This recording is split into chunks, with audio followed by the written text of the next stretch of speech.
Good morning, Year 6, and welcome to Wednesday's literacy lesson. Thank you so much for your feedback yesterday. I saw some super responses to the text that we were reading and some excellent questions. Things like, how long had you been training? How did you feel?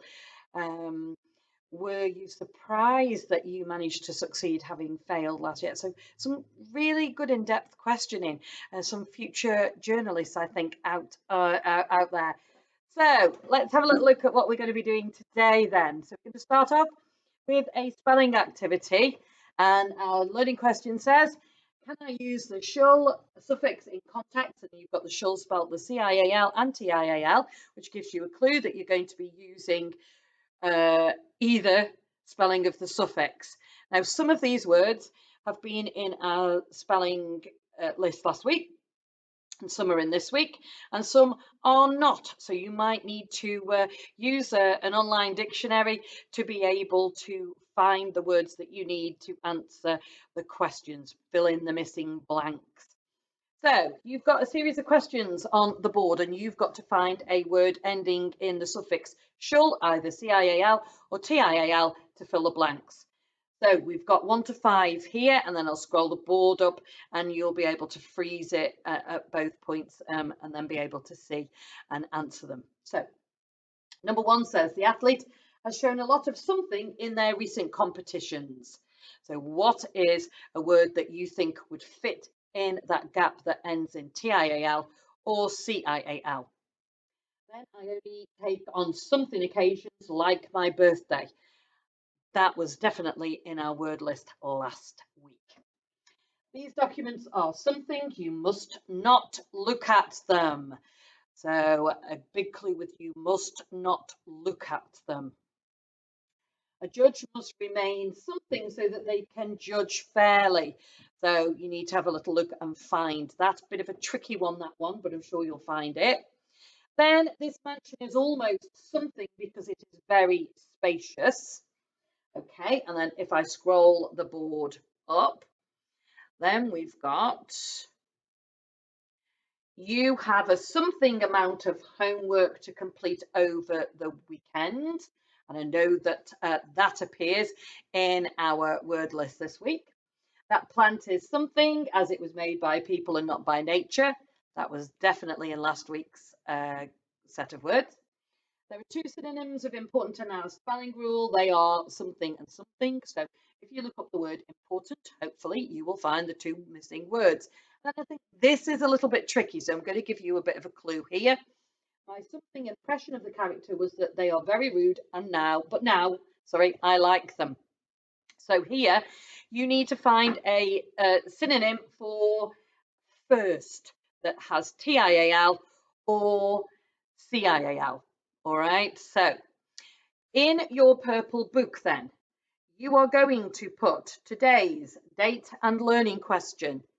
You are going to write the sentence out and you are going to put the correct word in and then underline it, please, so that I can see it really quickly and easily to see if you've got the A, the correct word, and B, the correct shall suffix. I'm sure that if you follow our rules, so C-I-A-L for those words that have a consonant, a vowel, if you take the C-I-A-L off, and T-I-A-L for those words that end in a consonant.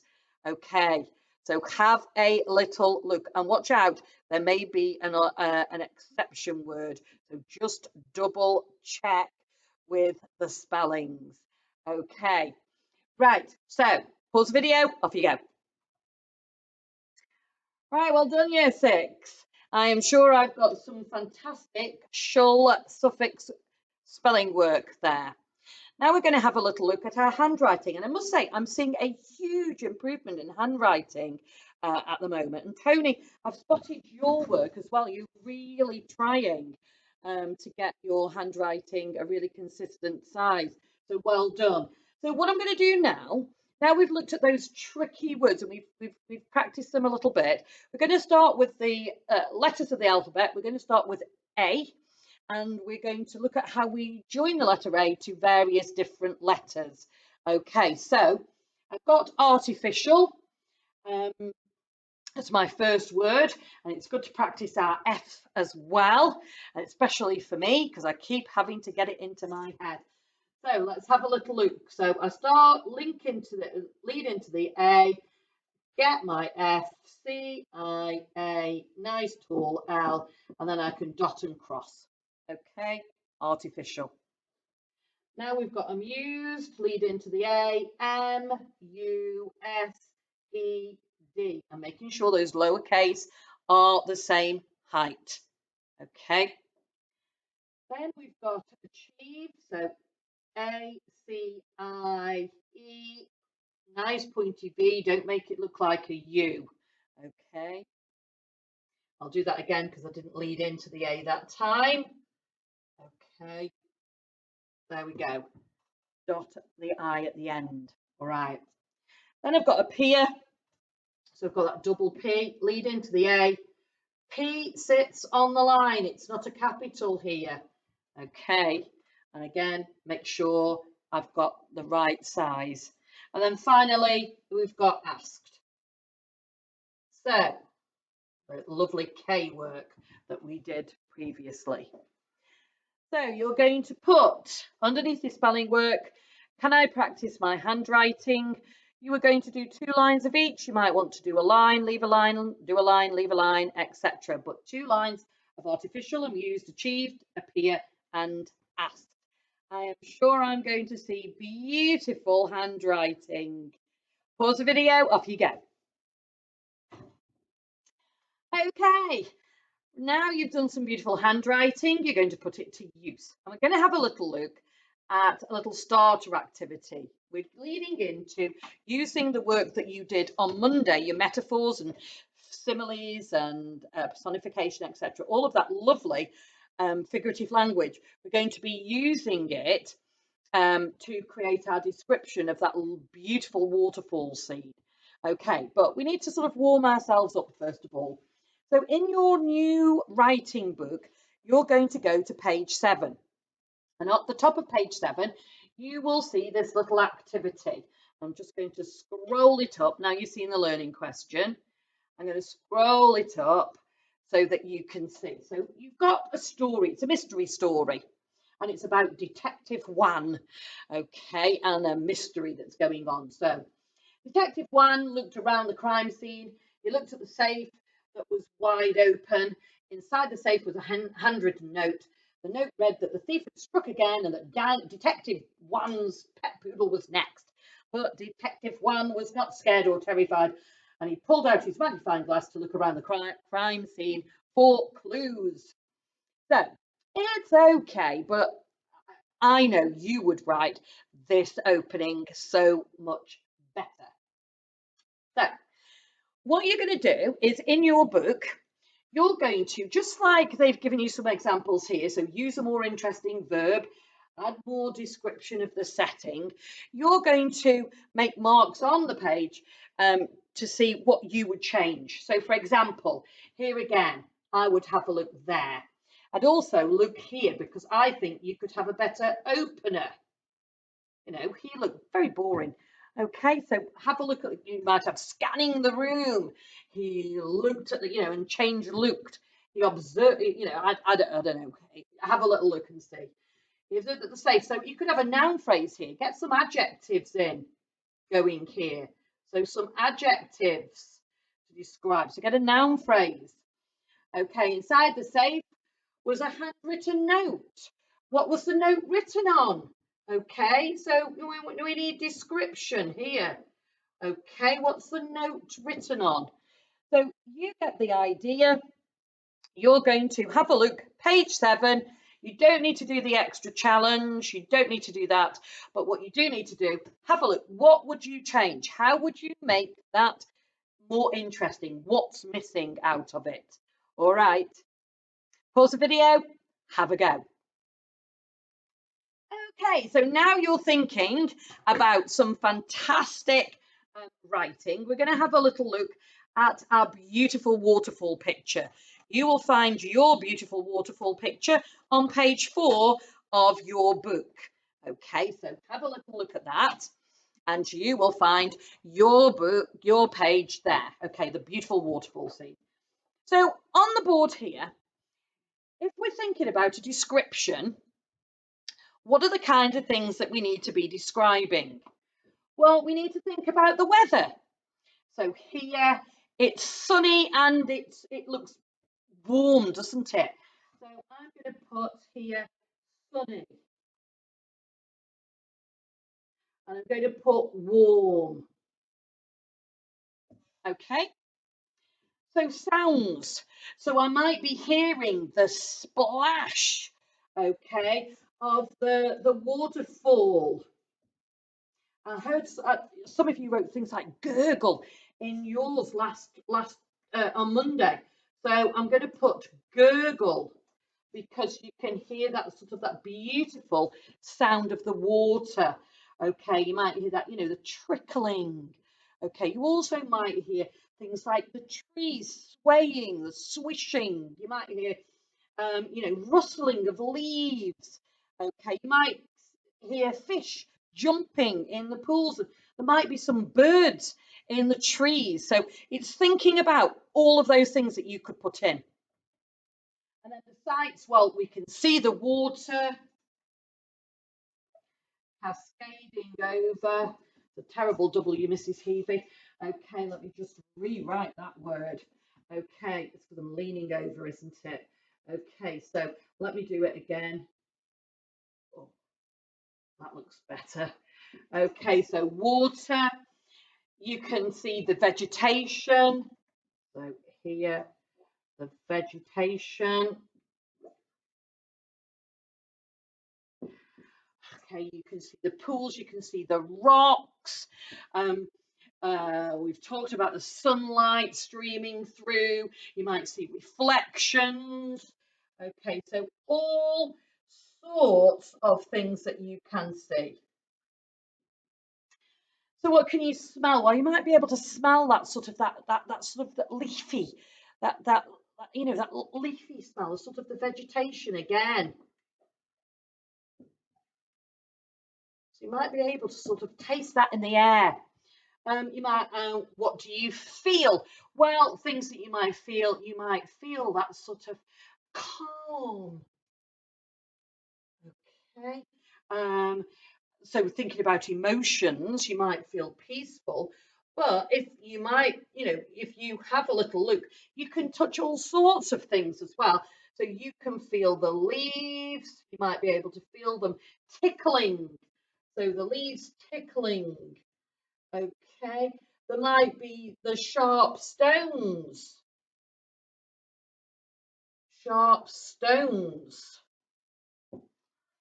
Okay. What can you taste? Well, you might be able to taste that moisture because it looks like it's very warm and humid there. So you might be able to taste the moisture in the air. And the thing is, if it's hot like that, you're sweating and you get that sort of salty taste from your skin.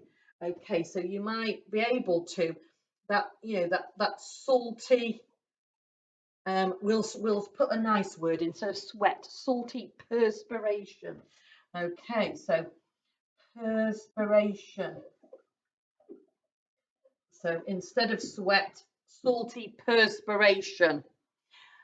Okay, so when you've got loads of ideas and you might want to sort of brainstorm them and have a little look at what you wrote, your metaphors and your similes and all the lovely figurative language that you did on Monday, then you're ready to start thinking about your description. Now, what I've done is I've thought about the things that I can see and feel and perhaps I can hear. And I've thought about the metaphors and the figurative language that we did on Monday. And I've created a model, and I want to just talk you through that and the kind of things that I'm looking for in your description today. Okay, so let's have a little look then. So here's my model. So through the dense trees. So I've got a really strong opener, Okay, I haven't put in the forest, I can see. We've started with through the dense trees. I've got a prepositional phrase going on there. Okay, and dense tells me that I can see those trees are really thick. They're not, you're not spaced out, it's really thick, dense. So through the dense trees. So I'm already thinking about my senses, okay, as I'm writing. Sunlight flooded the water below. So here's this beautiful sunlight. It's streaming through here. And I've said, I've gone into straight into a simile here, like a powerful searchlight. So I'm saying it looks really strong. So again, I'm thinking about what I can see. So through the dense trees, thick, solid trees, sunlight flooded the water below like a powerful searchlight. So it's straight away thinking about my sense of sight. Playfully, so I've got an ly starter here, so I'm thinking about my openers all the time. Playfully, ripples of light danced across the water. So it's that kind of, I've got the idea of personification here. Light doesn't dance across the water, okay, and it doesn't do it playfully, but I'm making it look like that because I want the water to sound so inviting as I carry on to say that you just want to dip your feet in. That water looks so fantastic. If you were there, your shoes and socks would be off and you'd be splashing about in it. So, playfully, ripples of light danced across the water, inviting anyone and everyone to enter the cool, refreshing liquid. So, I'm hinting that it's hot. So, I'm appealing to your senses there that it's so inviting, it's so cool, it's so refreshing. You couldn't help it. You want to go and do it. Okay. So leaves swayed and swished in the gentle breeze. So here, okay, I'm talking about again what you can see, but also the idea of what you can hear because I'm using onomatopoeia, swished. I'm also using swayed and swished. I've got alliteration there. And what I'm doing with that is I'm getting that rhythm going, swayed and swished. And as you say it, you sort of almost are going in the direction that the leaves are. And I'm trying to get that image going. So I'm playing with what you can hear and what you can see. So in the gentle breeze. So I'm showing you that there's a bit of a breeze. I'm not telling you that it's windy. Okay, it's breezy. I'm saying that these leaves are swishing and swaying in this gentle breeze. Okay, and they're edging closer to drink from the precious pool. So I'm hinting again that it's really, really hot. I'm not telling you it's really hot here, but I'm showing you by saying that they're edging closer to drink from the precious pool. So the idea is it's so thirsty that even the leaves are dipping in. They want to get in there. So I use a technique called repetition here because I've just been talking about the pool and I'm carrying on that image about the pool. I'm just going to scroll it up again here. So as said here, edging closer to drink from the precious pool. So that's show, not tell. I'm making you work for this image. Okay. So then I repeat the image about the pool. A pool forged, made. So I've used a really powerful vocabulary word there. Okay. Forged. So the idea is this that it's been made. And what's it been made from? The infinite gallons of water that tumble daily over the rocky crevice. So this has been made naturally. So because the water is coming over and over, and what it's done is it's pounded the rocks below, so eventually they've worn away, and it's created this beautiful pool, okay, that collects all this water. Okay, so again, it's that powerful image of what's going on. So then, and crevice, that idea, it's not thinking about, cliffs and things like that, but I'm getting different words. So again, it's really important to get your thesaurus.com out and get some powerful vocabulary in. All right. So then a myriad of brightly coloured fish swam in colourful processions past the smooth algae covered rocky steps. So you've got this idea of these fish are swimming in little groups, a bit like if you go and you see a carnival procession and it's all bright and colourful. So are these fish. They're all swimming, you know, and they're all beautiful colours. And a myriad means lots of. So lots of different groups of fish are swimming in this particular area. And they're going in colourful processions past the smooth algae covered rocky steps. So I'm appealing to what you can feel, rocky, what you can see, algae covered, what you can feel again, smooth. Okay, so the idea is that these rocks, they're a bit sharp in places, but they're also smooth and they're covered in algae. You've got instantly got an image of what each of those rocks are like. Okay, before disappearing into the distance. So you're thinking really carefully about your openers. You're thinking about the senses, like we've just been talking about. You also need to think about using your metaphors and your personification and all of those things that you used previously. And when you read it through, part of your challenge today is to have a little look through your work, check to see you've used all of those things from Monday, and then choose one or two sentences to up level. And you need to think about your punctuation, your openers, and your vocabulary. So if I go back here, I've spotted as I'm reading it through, I start two sentences, and obviously I was losing my concentration writing it, and we all do, because I've got a pool forged from here, and then I start here with a myriad. So I can't have two A's as my starters. So let's have a look here. So I'm going to put um, here. So between there, let's have a look. Perhaps you have some reeds, or you might have some sort of, you know, sort of weeds that are in the water. Okay, so between the weeds, I'm going to put, instead of at myriads, I'm going to put myriads of brightly, and then I've got to change that to swim.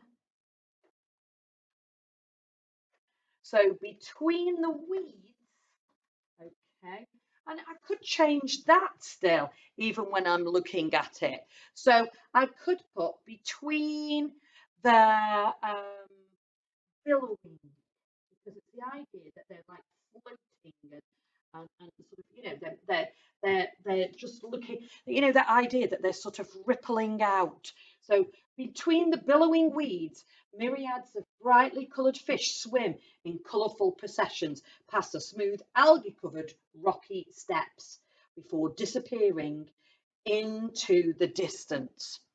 Yeah, that sounds a bit better. So there, I'm looking back at what I've written and I'm improving it. And that's what I'd like you to do as your challenge. So check, have you used all the things that I asked you to do on Monday? So metaphor, simile, personification, onomatopoeia, show not tell, those kind of things. And then look through it. Is there a particular sentence or sentences? So here, I spotted that one. I didn't like it. So what I've done is I've gone back and I've up leveled it. Okay, hope you have really a great time creating your description of your waterfall. Good luck, and I really look forward to seeing what you're doing. Okay, see you tomorrow. Bye bye.